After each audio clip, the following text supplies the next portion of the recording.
2월 중순에 기자회견을 끝으로 사라져 뉴스에서도 친숙한 중국 외무성의 정례회견. 기본적으로 평일에는 매일 1차례 열리며 3명의 대변인이 주마다 교대하였다.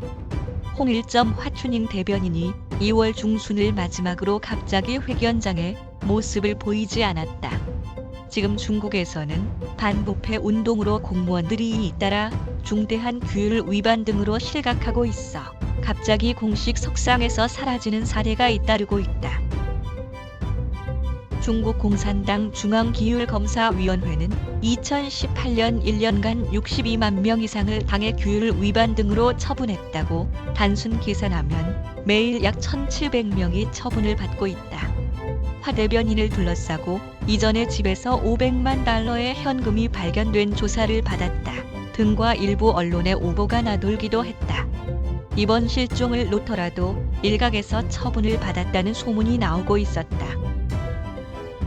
취재 중 우연히 발견 중국 공산당에는 간부의 연수 등을 실시하는 학교 중국 공산당 중앙당교가 있다. 공산당 고위 간부 양성 학교지만 얼마 전 이례적인 프레스 투어가 이루어졌다. 이런 공산당의 시설이 외신을 향해 공개되는 일은 극히 드물다. 취재 중 그 화 대변인이 캠퍼스를 걷고 있는 모습을 우연히 발견해 카메라로 포착했다. 아무래도 진상은 여기서 수개월 연수를 받고 있는 듯하다.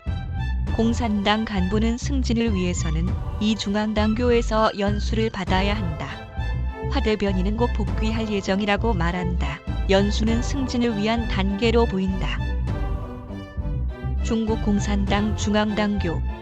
중국 공산당 중앙당교는 1933년 마오쩌둥이 창시한 학교에서 현재는 베이징 시내에 거대 캠퍼스가 있다.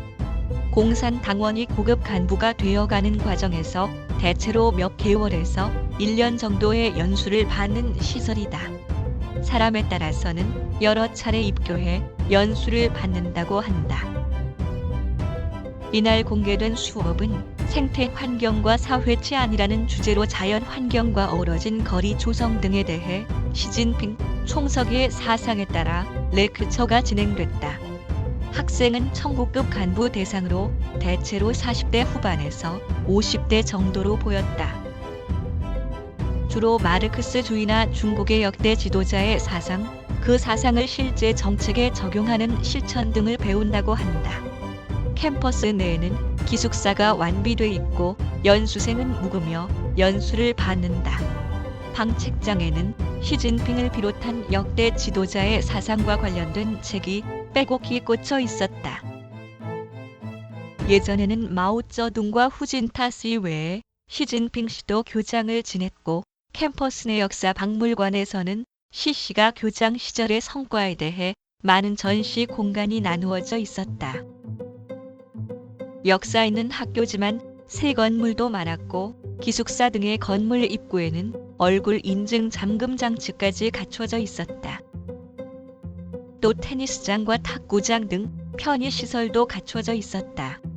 화 대변인도 이런 환경에서 연수를 받고 있는 것으로 알려졌다.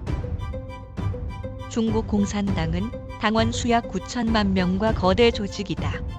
시진핑 정부는 당원의 학습을 중시했으며 2018년 1년간 1만 명 이상이 중앙당교에서 연수를 받았다고 한다. 인구 14억 명의 거대 국가를 지배하는 중국 공산당. 당 최고 지도부의 뜻을 각 층까지 넘기기 위해서도 인재 육성이 필수라는 얘기일 것이다.